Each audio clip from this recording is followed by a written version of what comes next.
Hi everyone, I'm Sabrin Rahman. I head sustainability for HSBC for Europe and the Middle East.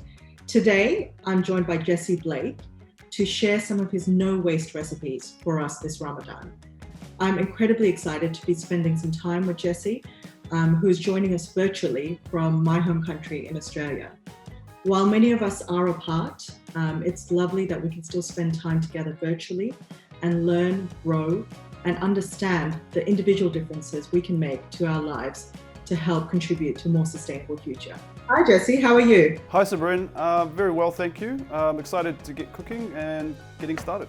Fantastic. So tell us about what you're going to be cooking today. Today I'm preparing a Ramadan menu. We're going to start with a silver beet soup with Parmesan Cream and croutons. To follow that, we have a slow cooked lamb neck with honey and soy. We'll serve a broccoli stem and cauliflower salad. And to finish, we have baked labneh with candied citrus and Whey Granita. Sounds delicious. So food insecurity and food waste is such a hot topic now, especially in our region here in the Middle East. And I think often people forget that there are so many things we can do in our own homes, in our own kitchens. So tell me a little about how you're going to be integrating no food waste as well as sustainability into the menu today, Jesse. So for today's menu, a lot of the recipes are incorporating the use of the whole ingredients. So for example, we're using a lot of veg which can be easily sustainably sourced in Dubai, in the UAE. So when we're using a tomato, we're going to use the whole of the tomato. We have a soup dish which incorporates silver beet. So we'll be using both the leaf and the stem of that vegetable in one dish. For example, we've also got the chicken stock which we're about to make. We are just going to be using the bones. They have a lot of meat still left on them, and usually if they're not sold, they're usually thrown in the rubbish. So we're doing our part by minimizing waste being put into a landfill. Great. I'm excited to learn more about this approach. It's so incredibly important to know exactly what we can do in the kitchen. So what's the first step? So now we will make the chicken stock. So first we need to sweat off our veg. So we have some carrots, onions with the skin on, and some garlic. We're just going to roughly chop those into about finger or thumb size pieces. And while we're cutting these up, we should get a pot on. You don't need to be too concerned about the size of what you cut your veg, because it's all going into a stock and will be boiled anyway. We'll start with a little bit of olive oil, and then we'll add our carrots, onions and garlic. What inspired your love of cooking? I think I've always been a fan of eating. It was something that from a very young age I was really good at, not only eating but the actual cooking part. And it kind of stemmed from there. My family are big cooks. They cook a lot of their meals, and obviously I took from that. We'll add a touch of salt to our vegetables, and we want to get those golden brown, or as close to. So you started cooking when you were quite young, quite the opposite for me. Yes, I originally started out baking with my grandmother. We used to make a lot of cakes and muffins and stuff when we would finish school, and I guess that kind of where the more professional side kind of stemmed from. It's so nice to hear that your passion has really come from family traditions. I think families play such an important part in how we see food as adults. So once our veg is colored, we will add our chicken bones and tomatoes. We will also need to add some aromats. So we have some leftover spring onion tops, some coriander. So for this recipe, we only need to use the roots, and we will save the leaves for another recipe. So those will be saved, and we're just going to add our coriander roots. I'm going to add a few cracks of black pepper, and also about a teaspoon of coriander seeds. So now I think our veg is colored enough. We can add the last of the remaining ingredients. So we have our chicken frames. So they're basically the rib cage and the spine of the chicken. The breast, the legs and the wings have been removed. They go straight in. And then we'll also add a couple of tomatoes, just roughly cut. This will add a sort of umami to the chicken broth.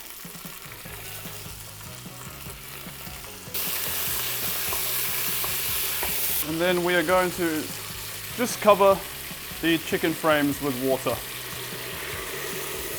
So your chicken frames may float, that's okay. If you give it 20 or 30 minutes, they will gradually sink to the bottom. So that will just sit there, bring to the boil. Once it's boiled, reduce to a simmer and cook that for approximately 2 to 3 hours on a very, very low heat. Okay, so we're gonna make the croutons now. Pretty straightforward. Just cut them into squares. So what's the story behind the soup? So this soup is taken from a dish that one of my Iranian friends served me when I first started living in Dubai. So it's based off a Persian greens and yogurt soup. The base of it is basically a spiced green soup, and it's topped with a yogurt and caramelized onions. And I've kind of incorporated that idea with the greens base. And instead of doing a yogurt, I've utilized Parmesan trimmings to create a sort of thickened Parmesan cream, and the spices and the addition of the pearl couscous. Sounds delicious. So clearly you've used a lot of the influences from your travels into your cooking. Yeah, I think I do take a lot of inspiration from the different places that I've gone. I like to think that I'm pretty good at dissecting dishes and seeing what type of flavors are in everything that I eat, and I always try and replicate the things that I've enjoyed the most. Well, sounds great. I think that's the best part of traveling. These croutons will go in a bowl, olive oil and salt. Give that a good mix. And then these will just be baked in a 170-degree oven until they're golden brown.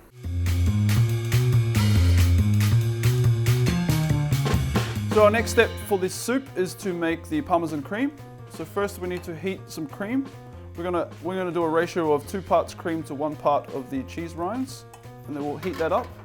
Bring that to the boil.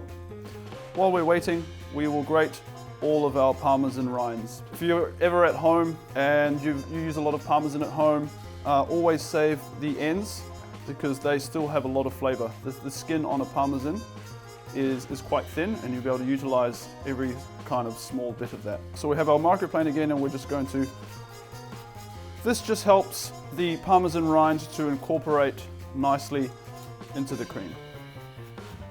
So Jesse, something I personally always struggle with is how do you preserve leftovers so that you're able to use them again? For example, herbs and leaves, it's best to keep them as dry as possible. So what I like to do is wrap them in damp paper towels, which usually helps prolong the life of all of your herb stalks, herbs, rocket, salad leaves, so that you're able to use them without them essentially rotting. Because once they start to rot, it's very hard to then try and utilize those ingredients again. For example, fish bones and meat bones, anything like that, they can easily go into Ziploc bags into the freezer. Freezing fish bones, freezing chicken bones, any meat trimmings, any lamb fat, chicken fat, all gets frozen down to be used in future once you have a lot, because not everyone is going to have 3 or 4 chickens for dinner. But once you get enough of one waste product, you should be able to create quite a substantial meal out of it. And for most other things, you should just keep them into airtight containers in the fridge. I love that notion of collecting little bits of leftovers to create a full meal later. Really helpful, thanks. So we have our hot cream. We're going to add all of our cheese, even the rinds. We're just going to mix that. The heat of the cream should be able to melt that cheese. We can season it with salt. And now that is ready to cool until it thickens. Leave the cheese rinds in there. That will also help infuse the cream. So how long will it take to cool down? To cool down, it'll probably take at least half an hour.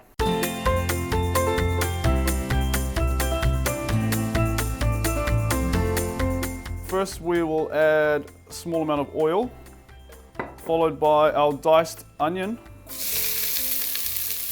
We also have some sliced ginger, sliced garlic, and some coriander stalks. Put a little bit of salt in there. Now we're making sure that we've saved all of our onion trimmings to put with our stock so that nothing goes to waste. We'll also add our sliced silver beet stalks. So to this we'll add a tablespoon of turmeric and a tablespoon of ground coriander. So now I'm going to pour some hot stock, chicken stock in there.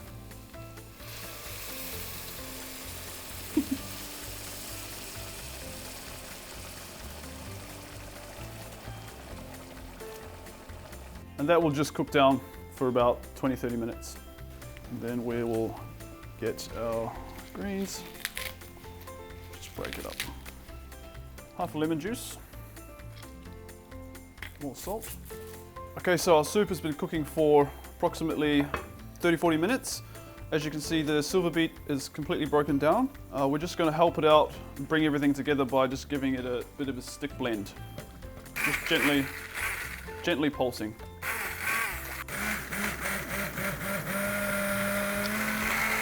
And then we have some pearl couscous, which we've just boiled.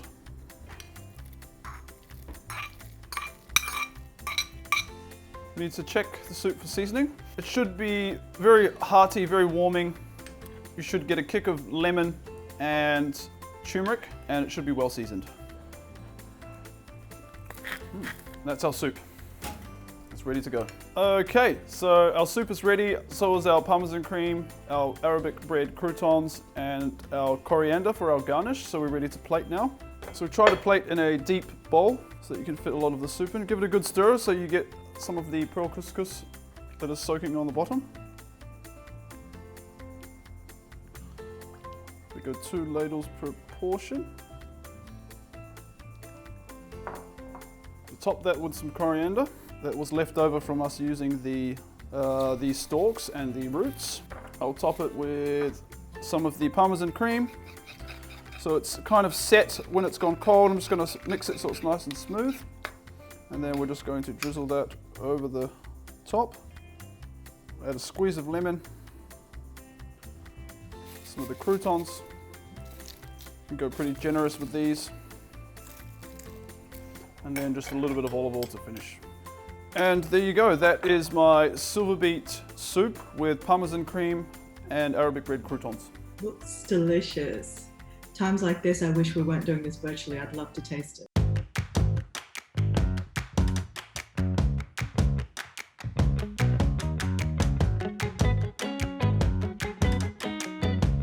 Okay, so now we're going to move on to the main course, which is our lamb neck dish. This lamb neck usually comes whole from the butchers. As you can see, if you ask them to split them down the center, they will cut that in two, and that will give you 2 neck fillets on the bone. With that, we're going to serve a sort of honey soy dressing glaze that will go in the oven, and we'll glaze it as it cooks in the oven. So first off, we're going to just season this with salt and put it in our baking tray. You can rub it in there if you need to. Flip it over.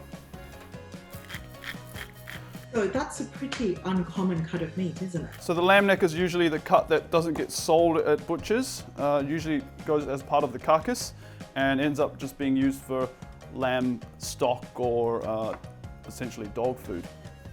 But they have a delicious amount of meat on there, lots of fat, which helps lubricate and keep the meat moist as it's cooking. So they will go into our baking dish. So what do we have in the sauce? So in our sauce, we have sweet soy, light soy. Now this is a raw liquid honey, hoisin, 7 spice, small amount of white wine vinegar, and then we've got about 4 or 5 garlic cloves, which we're just going to use a microplane to finely grate. And then we just give that a really good mix so it's evenly incorporated. And then it's just a matter of pouring our sauce. I will pour half and use the other half to glaze when we pull it out of the oven. It will need a small amount of water, just so that the glaze doesn't burn too much whilst it's cooking. Now, if you put it in a dish, I would suggest wrapping it with foil, or if your container comes with a lid, then you can easily just put a lid on there. And that will go into an oven about 180 degrees for about 2 to 3 hours. The meat should fall off the bone, it will retract, and the meat just becomes very, very soft.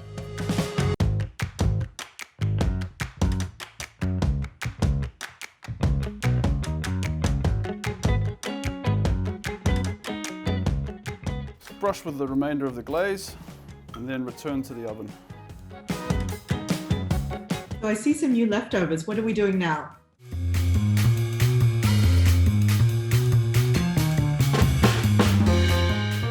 are going to move on to making the fish stock, which will go into making the fishbone dressing for our broccoli and cauliflower stem salad. So in there we have some green onion tops, celery trimmings, we have ginger trimmings and garlic and some fennel seed.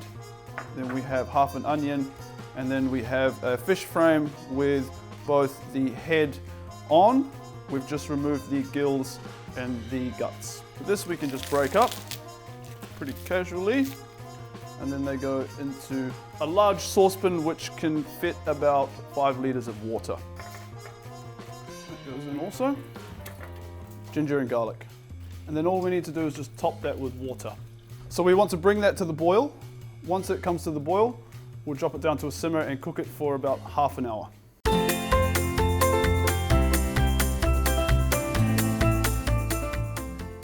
That's so simple and healthy. So how are we going to use the fish stock? We need to make our fishbone vinaigrette.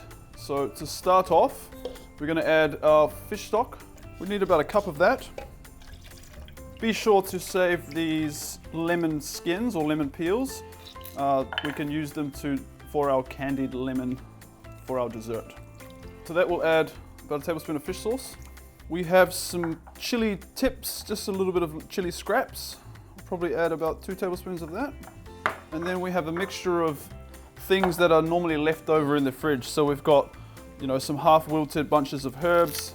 We've got parsley here. We'll save these stalks for our stocks. There is some rocket, which doesn't look too fresh, but for a sauce it would be really, really delicious. Coriander stalks. I'm just going to give those a quick chop so that they break down when we're blending them. Some celery, and then some spring onion trimmings. And that all goes in to our small jug. And then we'll just need to process them with the stick blender.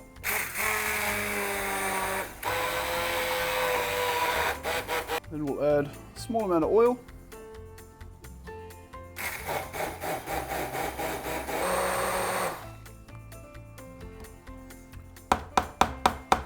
Salt. So this is a great way of utilizing all of your old herbs. So tell me a little about how you became passionate about no waste cooking. I guess years of working in the industry, you kind of see a lot of wastage, you see a lot of bad habits happening in kitchens, and it was just something that I wanted to do differently. I wanted to obviously make sure that my kitchens were operating as efficiently as possible, and obviously, full utilization of the ingredients that are grown by others, I think is a good way to respect our farmers and our producers.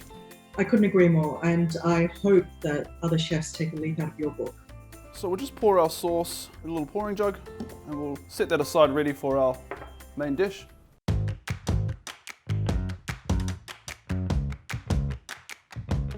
Moving on to our salad. Here I have broccoli and cauliflower stalks. So I've just split it down the center and just given it a light peel around the base of the broccoli stalk. And I've done the same with the cauliflower. And then it doesn't matter what direction, I'm just going to try and shave it. This is actually quite a delicious part of the vegetable. So how long have you lived in the UAE, Jesse? I've been living in the UAE since 2018. Gosh, that's not very long at all. What brought you here? The sole reason why we moved to Dubai was to open Low, which is the restaurant that we have out in Abu Rari. It is modern Australian cuisine, but we have a huge focus of cooking on wood fire and charcoal. Absolutely great restaurant. I've been there many times. Do you have any plans to open in other locations or expand? So at the moment, we've only just got the one location. Yeah, we do have some plans for the future, but we'll keep those under wraps for now. Well, I really hope you don't keep it under wraps for too long. We need to see many more Australian restaurants here in the UAE. It's something I miss so much from home. So as a chef, what's your fondest memory of Ramadan? So my best memory of Ramadan would have been the first year that we arrived. Never have really been involved with anything to do with Ramadan. We went to our first iftar, and they cooked very, very traditional Middle Eastern food. So obviously having that experience of only just arriving in Dubai, having a very authentic experience with dining having traditional food being cooked for you would definitely be something I'd never forget. So here we have our shaved broccoli and cauliflower. As you can see, it's nice and thin. A lot easier to digest when it's shaved very, very thin. So I'm just going to put that into a bowl. We'll then follow that up with some of these spring onion tops.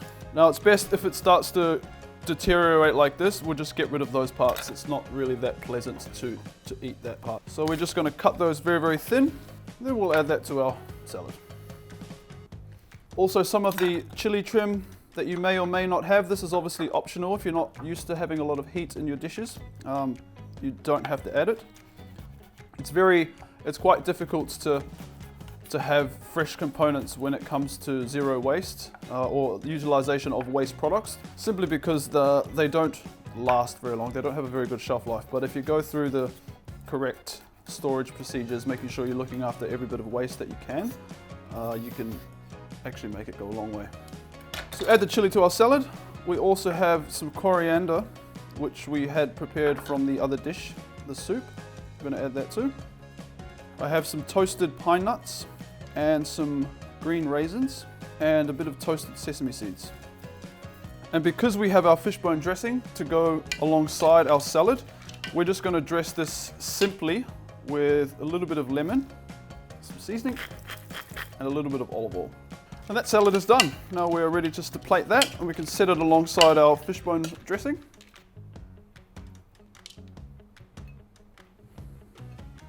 You can garnish it with a few more pine nuts and raisins.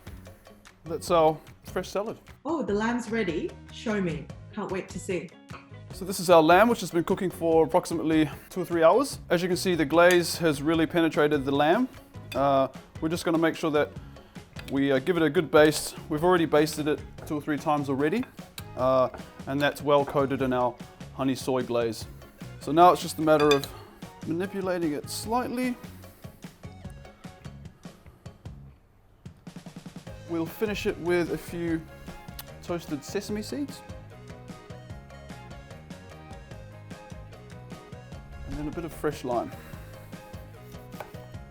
And that is the lamb done.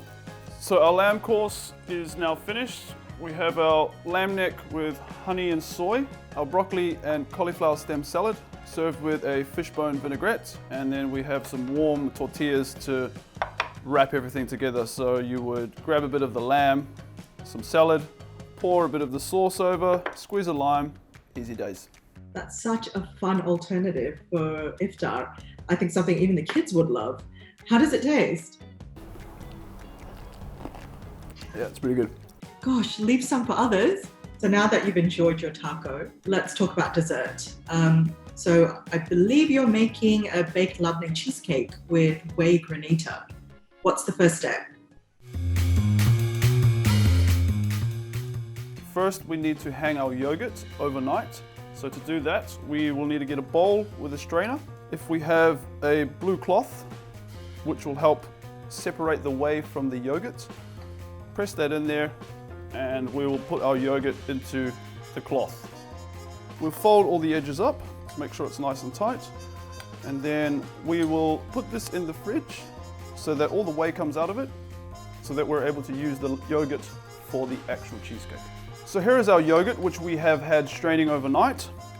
If you take a look inside, you'll see that it's actually become very, very dry. We can place that into a bowl. As you can see, it's a nice, thicker consistency of yogurt, which will be great for baking our Lebanese cheesecake. To that, we'll add our sugar and mix that very, very thoroughly. So Jesse, what's your favorite family tradition? My family are quite big eaters, so a family tradition that I'm sure is very popular with most families is we always sit around the table and we cook some of my mother's very traditional New Zealand cooking. It's very rare that we have our whole family together, so it's always nice to do something a little bit more festive and get together and eat around the table. I think it's very, as you said, it's very similar for a lot of families, and especially families who migrate. I think through food is how I learned about my my culture in Bangladesh, although I was brought up in Australia. I learned so much from what we ate, how we ate it, and how it brought all of us together. So once your sugar is all mixed through, we're going to add the eggs. And we'll do that one at a time. After you add each egg, just mix it very, very well. With the second egg. So for this recipe, we're going to add a total of 3 eggs. And the last egg. So your mix should end up nice and smooth, no lumps, and the egg is very well incorporated. To that, we'll add some cream. Again, mix gently to combine. And lastly, we'll follow with the plain flour. Make sure you whisk it very well and use a rubber scraper to get around the edges. And that is our mix ready for the oven. So we have prepared a tin which is lined with baking paper on all sides, and we're going to pour our mixture and smooth it out a little bit, but the best trick is to just give it a bit of a bang. And that one is ready to go into a preheated oven, approximately 200 degrees, and that will bake for about 45 minutes. So here is the finished product of the Basque cheesecake. As you can see, it's nice and dark on the top. We'll let that cool down at room temperature for about 10-15 minutes, and then we'll put that into the fridge to go completely cold. So while it's cooling down, we're going to start making the candied lemon, is that right? What's the first step? So first we need to make the syrup. So we've got 2 parts water to 1 part sugar.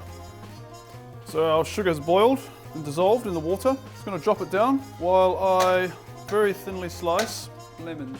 You can also use the squeezed lemons. That's such a great use of squeezed lemons and lemon skin. I think most people just usually throw it away. How long does it take to candy them?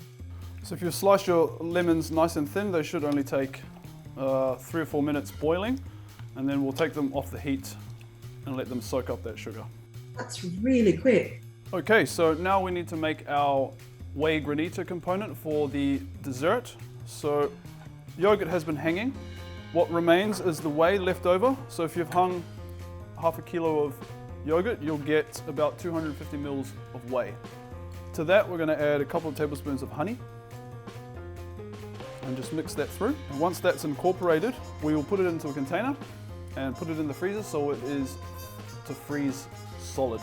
So now we'll put this in the freezer and ideally leave it overnight, but 4 or 5 hours should do the trick. All right, now we're ready to plate our dessert.